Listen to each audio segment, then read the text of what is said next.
addressing direct, indirect disputes, written disputes, verbal disputes. Having robust policies and procedures, and then auditing yourself to see that you are following these things. Um, one of the things that we've tried here, we implemented this about 6 months ago. We have a dispute resolution team because, our collectors are trained, if consumer talks dispute or we're getting written communication, they know what to do.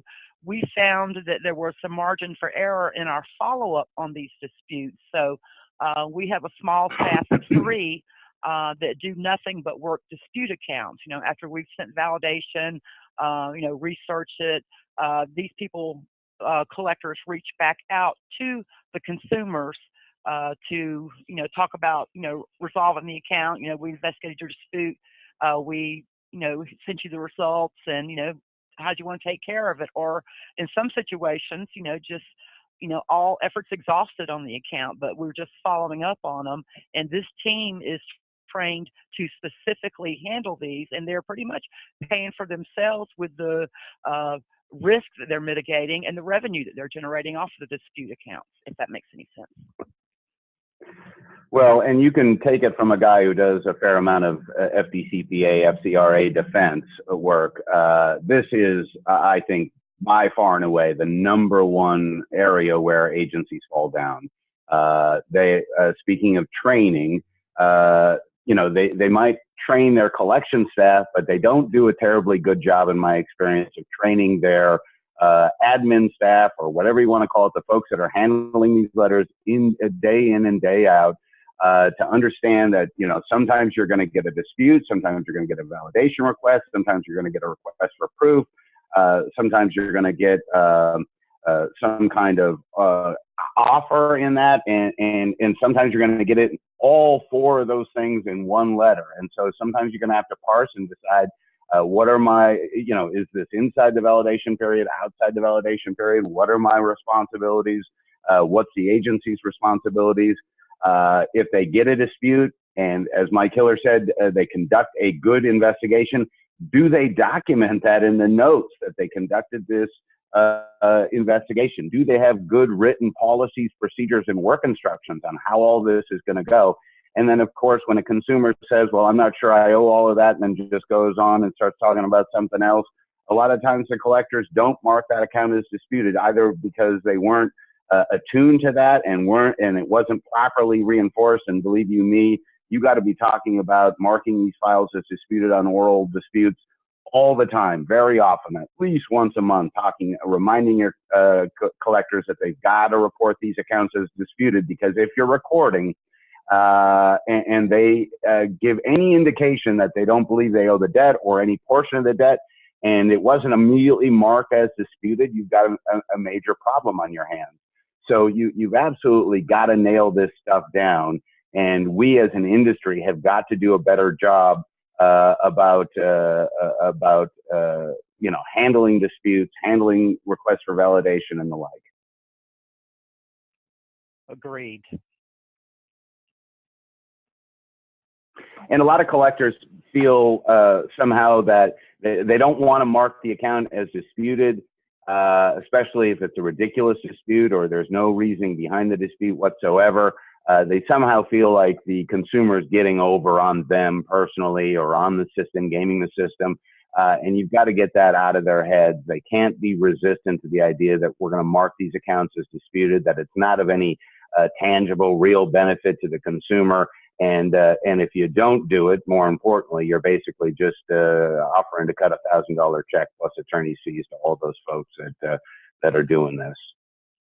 And of course, there's a lot of call baiting out there where consumers have been coached by attorneys to basically obfuscate the fact that they've disputed the debt, to confuse the collector so that they don't mark the account as disputed.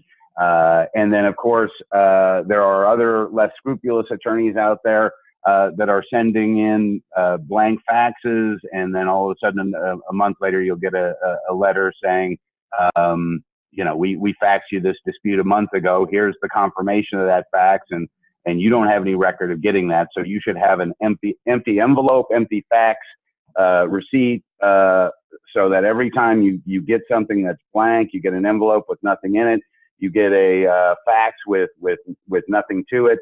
You document that fact in an empty fax folder so that when when these attorneys come asking for money, you can say, well, we did get a fax that day and here it is, it's blank.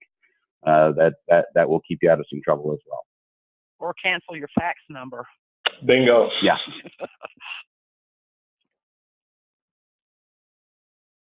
Excellent. Well, let's move on to our next topic, voicemails. Wondering what the panel thinks, whether or not collection agencies should be leaving voicemails, and if they are, there's a couple of different options out there. Is there one that's a better option than the other? Yeah, everybody's going to jump at this one, right?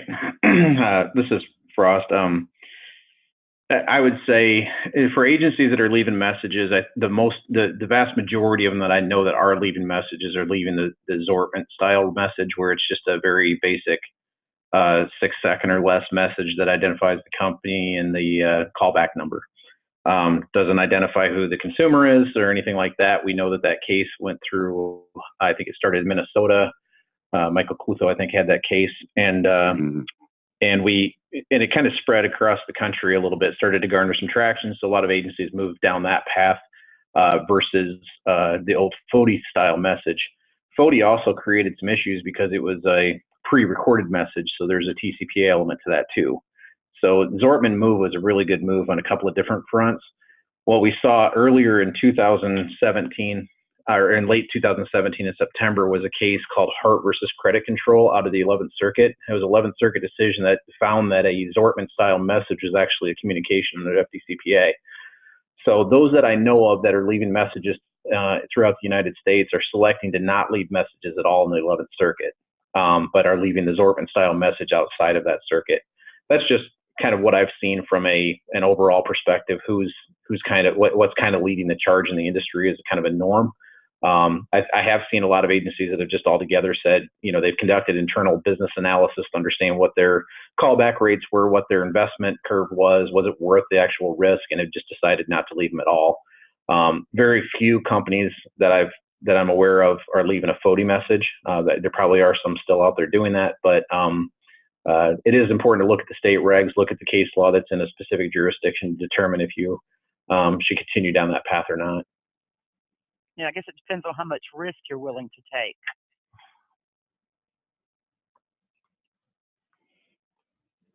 Excellent. Anybody else want to weigh in on voicemails? Yeah, it's interesting that you mentioned, a client looking at the numbers, right? So from an entirely revenue-driven perspective, does it make sense? And we found the opposite. What we would say is, should agencies leave voicemails? Well, for us, you might as well say, should agencies send letters? I mean, it's equally as rhetorical of a question for us. And by rhetorical, I mean silly. It makes a big difference in our contacts, number of contacts, these types of things that really drive the revenue perspective.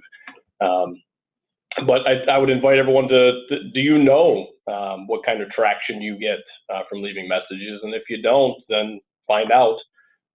If you're not leaving messages, then I would run some statistically significant sample sizes in the opposite direction to see if it does make a difference or not. So, Mike, do y'all leave messages or not? We do. We leave the Zortman message. We have some parameters that we lay out, though. We don't leave it on every single phone number that we find through skip tracing or otherwise. We're pretty conservative. If it's from the client or if it's been verified as the consumer, then we're leaving it. But if it's unverified, then we're not leaving it. But think about this, the type of individual who would hear that message and then call you back, that's who you want to be talking to anyway. Because we stopped leaving messages in 2011, and we didn't really lose any inbound volume. But last year we partnered with a vendor for some direct drop voicemails with the Zortman, and we saw an uptick in right party contacts. But I think the key is, not overdoing it in any one particular area. Leaving messages, every time you call the consumer, leaving a message. how many messages does it take before they call you back? How many no answers does it take before they see you in their caller ID and call you back? So, again, it comes down to risk mitigation and what you're willing to do.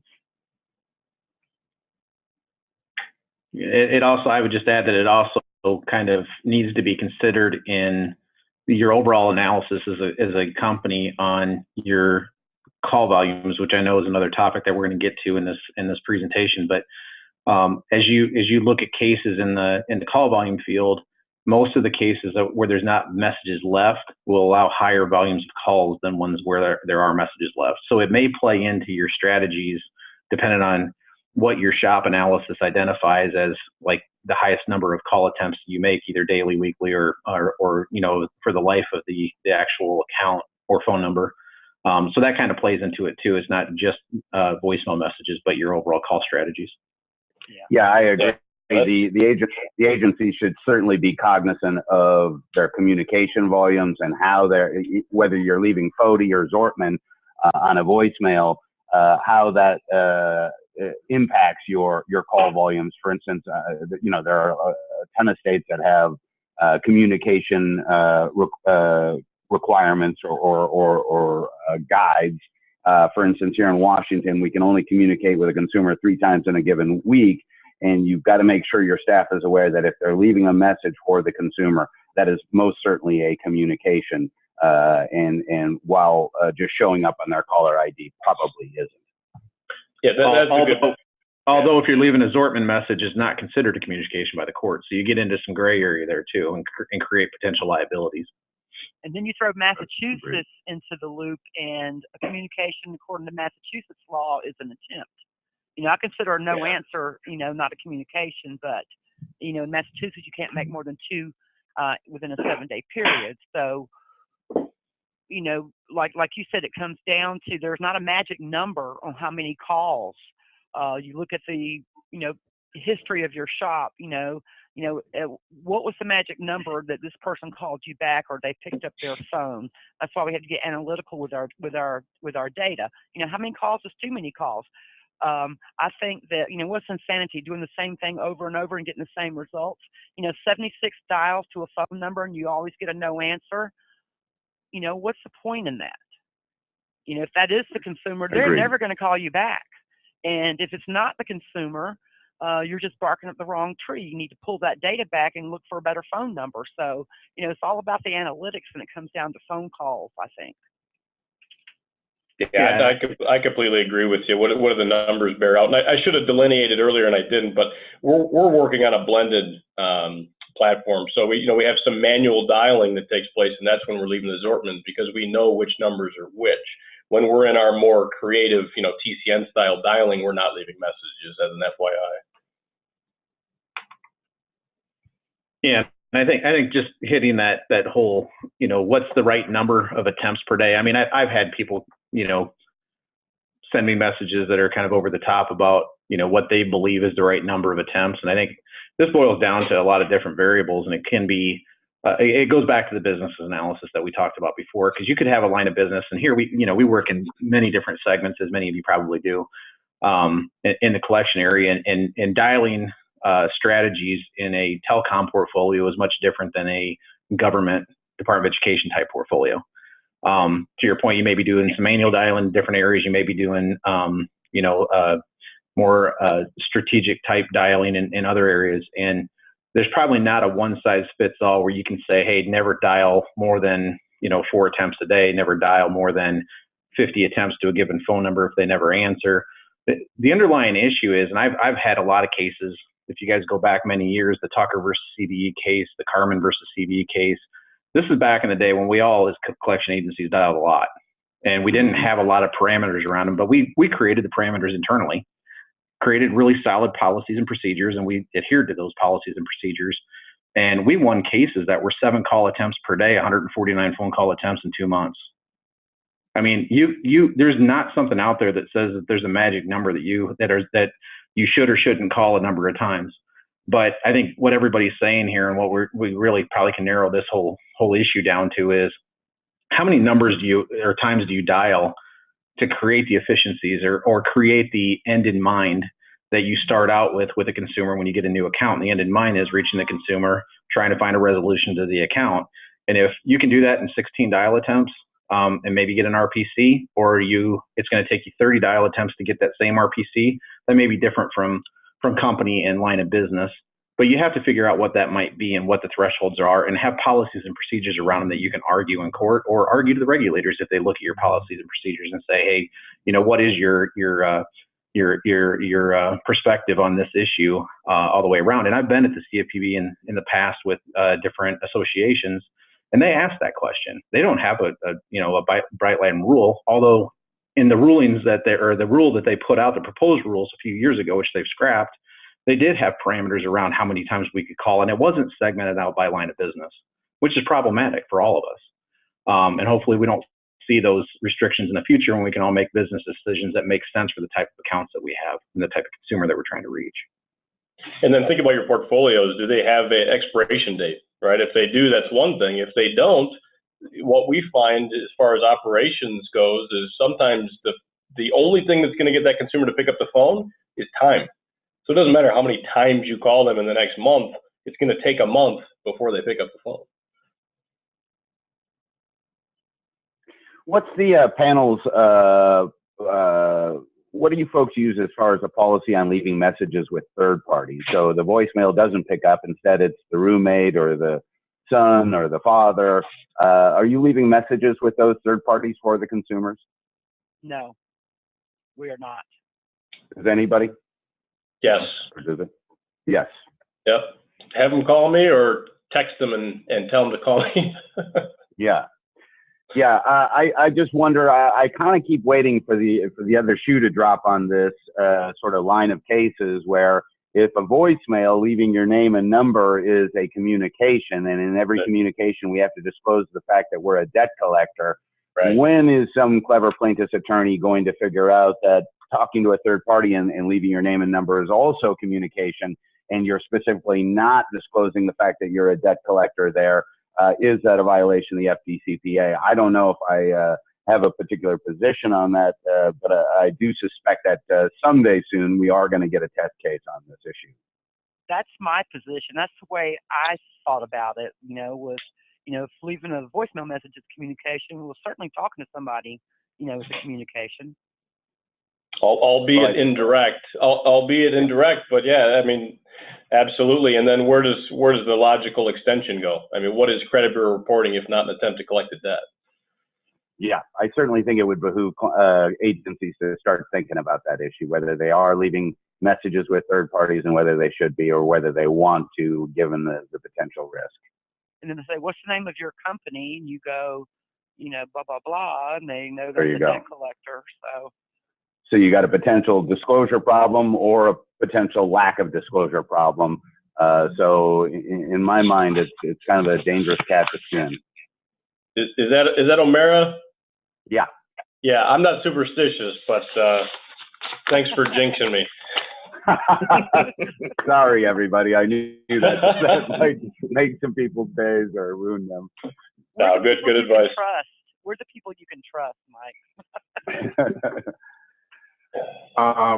I want to move on and talk about something else that a couple of our panelists raised as areas where they see collection agencies making mistakes. So I know in advance that it's something that's going to be a worthy discussion topic, and that is the issue of client profitability, or knowing sort of when to cut a client loose because maybe you're not making any money, or definitely not making as much as you should be making. And would love to hear comments from everybody about how they tackle this issue. Well, I think I've raised that issue, and I come from I guess it is us, where salespeople or, they want to sign anything. It's business, it's business, it's business. But is that business going to be profitable? And I think that we need to start looking before we start, submitting RFPs, proposals, etc., examining scopes of work, looking at, what are our startup costs, if any, going to be, at what months and at what time are we going to make a profit on this? Because really that's what it's all about. And we have some clients that are, for lack of a better term, pretty high maintenance. And our sales team says, yes, we'll customize reports. And then, we're paying programming costs to get, customization on reports. And then, the clients, they want so much from you. And then, to quote a friend of mine, is the juice worth the squeeze in the long run? And I know that you guys have some more feedback on this, but, that just kind of gets me going. No, LaDonna, you're absolutely right. You got to do your homework. Here's the thing: if you make a mistake and you bring on a client that you shouldn't have, and you're not profitable, then it's easy. You make another decision, right? You have a tough conversation with them. You tell them that, hey, look, this isn't working out, and either the fees get increased or you lose the client. But as far as growth opportunities, I think that's kind of part and parcel to the client profitability.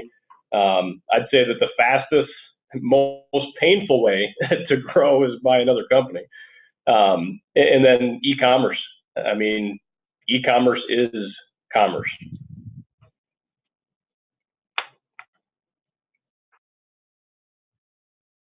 Excellent. Okay, well, we've got a few questions that have come in from the audience. So before I get to my discussion topics or my remaining discussion topics, I want to make sure we get a chance to address these. So if anybody else does have a question for the panel, either on anything we've discussed or maybe something different, by all means, now would be the time to enter it into your Zoom webinar control panel. Our first question is for LaDonna. Can you please expand on your statement about avoiding the use of may report to credit reporting agencies in your letters? It seems to me it wouldn't be a problem if it is true. Right. If it's true, the attorney that reviewed our letter said that was just too ambiguous. Either it is or it isn't. And my thought process was I didn't want to have to create another letter that says, this account will be reported to the credit bureau, because we do have clients that we credit report for and clients that we don't credit report for. So I was trying to create a one-size-fits-all letter and just kind of use the term may be reported to the credit bureau, even though we don't have to notify consumers that we're reporting, except for in a couple of states. That was always a payment motivator. So he said that was too ambiguous, and if we were going to credit report, put it that we would credit report it, and if we're not going to credit report, don't mention anything about it. Yeah, the courts really dislike may and can and those ambiguous terms. Yeah. And the ambiguity, the problem with the ambiguity probably wouldn't be where you have a creditor that you're definitely going to report for. The problem is that if the policy from the creditor or your internal policy says you never report these debts, and you send out a letter that says that it may be reported, of course that's not true, and so that obviously is going to be problematic. Yeah. Okay, excellent. Our next question. What do you think about obtaining permission from the consumer to leave a message before doing so?